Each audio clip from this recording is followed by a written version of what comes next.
değerli dostlar, xoş gördük hər birinizi. Son vaxtlar vətəndaşları ən çox narahat edən problemlərdən biri də kommunal xərclərin necə qoşulmasıdır.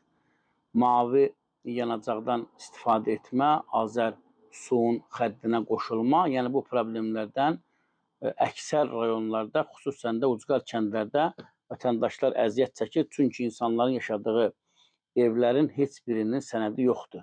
Kəndlərdə ümumiyyətlə bu çıxarışdır, kupçadır, bu yoxdur və bu da vətəndaşların istər qaz xəddinə qoşulmasına, istər su xəddinə qoşulmasında böyük bir problem yaradır. Bununla da bağlı rayonların aidiyyatı qurumları heç bir tədbir görmürlər. Dəyərli dostlar, dünən bizə Göyçay rayonunun Ziya Bünyadov küçəsindən bir vətəndaş video müraciət göndərib və o müraciəti mən siz, dəyərli izləyicilərin, eyni zamanda aidiyyatı qurumların diqqətinə çatdırıram. Görək, bizim bu Məmmədov Cavid nə istəyir? Göyçay rayonundan nə istəyir? Nəyi tələb eləyir? Niyə Göyçay rayon icra hakimiyyəti və Göyçay rayonunun vəzifəli şəxsləri bu Məmmədov Cavidin müraciətinə baxmırlar ki, o da o müraciəti bizə göndərir.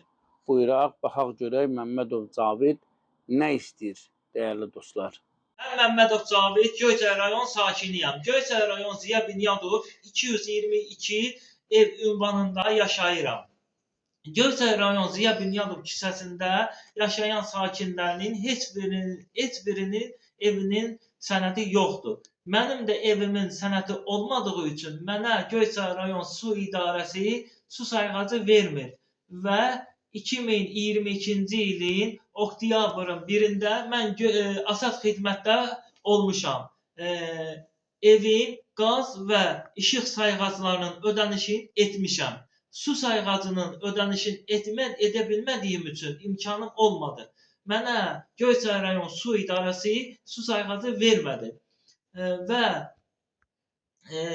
Göyçay rayon İcra Hakimiyyətinə 2025-ci ilin noyabr ayında müraciət etdiyim ərizə formasında mənə Göyçay rayon İcra Hakimiyyəti bildirdi ki, Göyçay rayon su idarəsinə müraciət etkinən. Mən də Göyçay rayon su idarəsinin müdürü Sadiq Məmmədova müraciət etmişəm. Mənə bildirirlər ki, sənin evinin sənədi yoxdur. Mən 2022-ci ilin oktyabrın 1-də asas xidmətdə bu sənəti almışam. Burada tarix də yazılıb. Və Göyçay rayon bələdiyyəsi burada bir dənə tarixi dəyişsə, mənə Göyçay rayon su idarəsi sayğac verəcək. Sizdən xahiş edirəm, mənə kömək edin. Evimin su sayğacı yoxdur. Biz bu müraciəti aidiyyatı qurumların diqqətinə çatdırdıq. Ümidvarıq ki, Göyçay rayon icra hakimiyyəti şəxsən bu məsələ ilə ciddi məşğul olacaq və Cavidi narahat edən bu problem tez bir zamanda aradan qalxacaq. Təkcə Cavidi deyil, hansı rayonlarda belə bir problem varsa, məsələlər diqqətə götürülsün və bu problemlər öz həllini tapsın. Belə, dəyərli dostlar, daha bir yayımın sonuna gəldik. Yayımımızı bəyənin, paylaşın, kanalımıza abunə olun, sağ olun, sağ ola qalın.